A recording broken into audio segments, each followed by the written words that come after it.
Bangla code একাডেমির আরো একটি নতুন ভিডিওতে প্রথমেই সবাইকে স্বাগত জানাই। তো আজকে আমরা আর একটা নতুন ভিডিও নিয়ে চলে এসেছি। সেটা হচ্ছে মাস্টারিং ভিজুয়াল স্টুডিও কোড।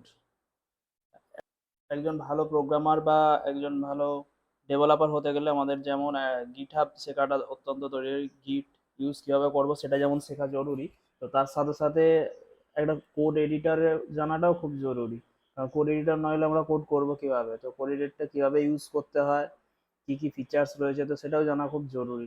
তো সেই জন্য আমাদের সেকেন্ড ভিডিও হিসেবে আমরা ভিজুয়াল স্টুডিও কোড এডিটরটাকে বেছে নিয়েছি। তো তার উপর আমরা আজকে একটা টিউটোরিয়াল বানাচ্ছি। এটা সবারই আগামী দিনে কাজের জন্য, কোড শেখার জন্য বা যে কোনো প্রজেক্ট ডেভেলপ করার জন্য তো খুবই হেল্পফুল হবে। তো আমরা প্রথমেই দেখে নেবো যে what is visual studio code. Visual studio কোডটা কি? ভিজুয়াল স্টুডিও কোডটা অ্যাকচুয়ালি একটা কোড এডিটর। এবার যদি বলি যে কোড এডিটরটা কি, তো কোড এডিটর একটা অ্যাপ্লিকেশন যেখানে আমরা আমাদের কোড করব, কোড কম্পাইল করব, কোড রান করব। এগুলো আস্তে আস্তে প্র্যাকটিক্যালি যখন আমরা করব সেই জিনিসগুলো আস্তে আস্তে জানতে পারবো। তো ভিজুয়াল স্টুডিও কোডটা কি অ্যাকচুয়ালি যদি সেটা জানতে চাই, তো visual studio code is a free open source source code editor that runs on Windows, Mac OS and Linux. Visual studio কোডটা একটা এডিটর, এটা আমরা চুজ করে নিয়েছি এই জন্যই কারণ এটা ওপেন সোর্স, যেটা মাইক্রোসফট ডেভেলপ করেছে। আর এটা মাল্টিপল প্ল্যাটফর্মে চলে, তো উইন্ডোজেও আমরা ইউজ করতে পারবো, কারণ কেউ যদি ম্যাক ইউজ করে সেই ম্যাকেতেও ইউজ করতে পারবো, কেউ যদি লিনাক্স ইউজ করে তো সেটা লিনাক্সেও আমরা ইউজ করতে পারবো। তো সেই জন্য আমরা ভিজুয়াল স্টুডিও কোড এডিটরটাকে ইউজ চুজ করেছি টিউটোরিয়াল বানানোর জন্য। কারণ আর এটা আমি পার্সোনালি এটা আমরা ইউজ করি, আর এটা খুবই ভালো কোড এডিটর। আমার এটা ফ্রি হলেও এটা ভীষণ ভালো কোড এডিটর, আরও ভালো ভালো কোড এডিটর আছে, কিন্তু যেহেতু এটা ওপেন সোর্স আর ফ্রিতে আমরা ইউজ করতে পারবো, তো সেই জন্য আমরা এটা চুজ করে নিয়েছি। এর কিছু বেসিক ফিচার্স রয়েছে সেগুলো যদি দেখি, যেমন ইন্টেলিজেন্স। ইন্টেলিজেন্সটা কি? সাপোজ আমরা কোনো কিছু একটা কোড লিখছি, তো কোড যখন লিখবো তো তার সাথে সাথে একটা আমাদেরকে সাজেস্ট করবে যে এই ধরনের ফাংশন অলরেডি বানানো রয়েছে বা এই ভেরিয়েবলগুলো আমরা আগে ইউজ করেছি, তো এটাই কি আমরা এখানে লিখতে চাইছি। তো এরকম জিনিসগুলো আমাদেরকে ডিফাইন করবে। তার সাথে সাথে আমরা যদি কোনো মডিউল ইউজ করতে চাই, তো অটোমেটিক সেগুলো ইম্পোর্ট হয়ে যাবে। আমাদেরকেও সাজেস্ট করবে যে এই মডিউলে এই কোড এই ফাংশনটা ইনবিল্ট রয়েছে। তো সেম আমরা এই ভিজুয়াল স্টুডিও কোড এডিটারের মধ্যেই ডিবাগ করতে পারবো। আর তার সাথে সাথে আমরা গিটও ইউজ করতে পারবো, গিটের জন্য আমাদেরকে আলাদাভাবে যেতে হবে না। আমরা এই এডিটরের মধ্যেই গিট কমেন্টস ইউজ করতে পারবো, গিটের যাবতীয়, সেটা রিমোটলি যে কোনো রিপোজিটরি হোক বা লোকালে সোর্স কন্ট্রোল করতে পারবো। এছাড়াও বিভিন্ন এক্সটেনশন আছে যেগুলো ইউজ করে আমরা আরও আমাদের প্রোডাক্টিভিটি বাড়াতে পারবো, যেটা হয়তো আমাদেরকে নর্মালি ম্যানুয়ালি করতে গেলে সেটা অনেকটা টাইম লেগে যেত। সেটা আমরা যে কোনো এক্সটেনশন ইউজ করে সেটা হেল্প নিয়ে আমরা খুব স্পিডে কাজটা করতে পারবো, ইজিভাবে কাজটা করতে পারবো। তো সেগুলো আস্তে আস্তে আমরা এরপরে দেখতে পাবো। আরেকটা প্লাস পয়েন্ট হচ্ছে যে ভিজুয়াল স্টুডিও কোডিটার মাল্টিপল ল্যাঙ্গুয়েজ সাপোর্ট করে।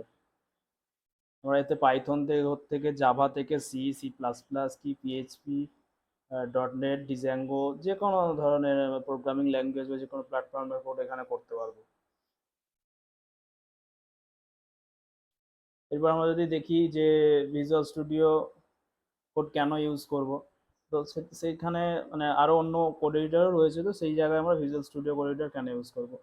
প্রথম পয়েন্টে আমরা যেটা রেখেছি সেটা হচ্ছে লাইট ওয়েট অ্যান্ড ভীষণ ফাস্ট। এটা খুবই অল্প আমাদের এর জন্য আহ, যে কোনো ধরনের সিস্টেমে, যেমন অনেক অ্যাপ্লিকেশান রয়েছে যেগুলো ইনস্টল করতে গেলে তার একটা বেসিক রিকোয়ারমেন্ট থাকে যে এত জিবি র্যাম হতে হবে বা এই সিস্টেম কনফিগারেশন হতে হবে, তবে আমরা সেটা রান করতে হবে। তো ভিজুয়াল স্টুডিও কোড এডিটর অতটা হাইফাই কোনো সিস্টেম চাই না আমাদের। খুব সীমিত একটা কনফিগারেশন, নর্মাল উইন্ডোজ বা যে কোনো ধরনের সিস্টেম হলে সেখানে আমরা ইনস্টল করে রান করাতে পারবো। সেকেন্ড পয়েন্ট হচ্ছে এরা যেটা বলছিলাম একটু আগে, যেটা মাল্টিপল ল্যাঙ্গুয়েজ সাপোর্ট করে, সেটা পাইথন হোক, পিএইচপি হোক, জাভা হোক বা জাভা স্ক্রিপ্ট হোক, অনেক ধরনের এখানে ল্যাঙ্গুয়েজ আমরা এখানে কোড করতে পারি। তারপর এটা এই যে ভিজুয়াল স্টুডিও কোডিটা, এটা আমরা নিজেদের মতো কাস্টমাইজ করে যেরকমভাবে আমরা ইউজ করতে চাইবো তো কাস্টমাইজ করে নিয়ে সেটাকে ইউজ করতে পারবো। এর সাথে গিট ইন্টিগ্রেট রয়েছে, তো এখানেই আমরা গিট ইউজ করতে পারবো। গিটের যে কোনো কমান্ড রান থেকে, গিট রিপোজিটরি ইনিশিয়ালাইজেশন থেকে, কোনো রিমোট রিপোজিটরি অ্যাক্সেস করতে চাইলে সেটাও। আবার ইন্টেলিজেন্ট কোড কমপ্লিশন, এটা যেটা বলছিলাম যে যখন কোড করব তার সাথে সাথে অলরেডি আমাদের যদি কোড করা থাকে বা ও আমাদেরকে সাজেশন করবে যে কোনো ভেরিয়েবল হোক বা যে কোনো কিছু হোক, তো অলরেডি আমাদেরকেও সাজেশনে দেখাবে। এটা আমরা যখন একটু একটু পর প্র্যাকটিক্যালি যখন করবো, তো তখন জিনিসটা ক্লিয়ার হয়ে যাবে আমি কোন জায়গার কথাটা বলছিলাম। এর সাথে সাথে প্রচুর ধরনের এক্সটেনশন রয়েছে। এবার এক্সটেনশনটা কি, এক্সটেনশনটা ছোট ছোট একটা লাইব্রেরি বা অ্যাপ্লিকেশনের মতো আমরা বলতে পারি, যেগুলো আমরা এতে অ্যাড অন করে নিলে কি হবে, আমাদের ওর ব্যাপারে অনেক কিছু সাজেশন দেবে, হেল্প করবে। সেটা ডিবাগিং এর ক্ষেত্রে হোক বা কম্পাইলের ক্ষেত্রে হোক, বা যখন আমরা কোড করছি সেটা আমরা যদি বুটস্ট্র্যাপে কোড করি, কোনো ডিজাইন বানাই, তো সেই ক্ষেত্রে আমরা বুটস্ট্র্যাপের একটা এক্সটেনশন ইনস্টল করে নিলে কি হবে, বুটস্ট্র্যাপের যে ধরনের ক্লাস বা যে স্ট্রাকচার রয়েছে সেগুলো আমাদেরকেও সাজেশনে দেখাতে থাকবে। আমরা যদি পাইথনে করি তো পাইথনের ক্ষেত্রেও সেম। এবারে হচ্ছে রিয়েল টাইম কোলাবোরেশন। আমি যদি চাই কারোর সাথে এটা লাইভ কোড শেয়ার করে কোড করতে, তো সেই জিনিসটাও আমাদেরকে ভিজুয়াল স্টুডিও কোড অফার করছে। আর এছাড়াও রয়েছে স্ট্রং কমিউনিটি সাপোর্ট। এটা আমরা যদি সার্চ করি, কোনো প্রবলেম ফেস করি, তো সেটা যদি আমরা সার্চ করি ইজিলি নানা রকম সোর্স থেকে আমরা হেল্প পেতে পারি। তো এই পয়েন্টগুলো আমরা রেখেছি, যার জন্য আমরা ভিজুয়াল স্টুডিও কোড এডিটরটা চুজ করে নিয়েছি। এটা যে কেউ নতুন শিখছে বা প্রফেশনালি ভাবে কেউ কোড করছে, তো সবাই এটা ইউজ করতে পারে, সবার জন্যই খুব ভালো এই কোড এডিটরটা। আমাদের এই পুরো ভিডিওটার মধ্যে আমরা যেটা রেখেছি, প্রথমে রেখেছি ইনস্টলেশন, কিভাবে ইনস্টল করতে হয়, তো সেই প্রসেসটা আমরা দেখাবো।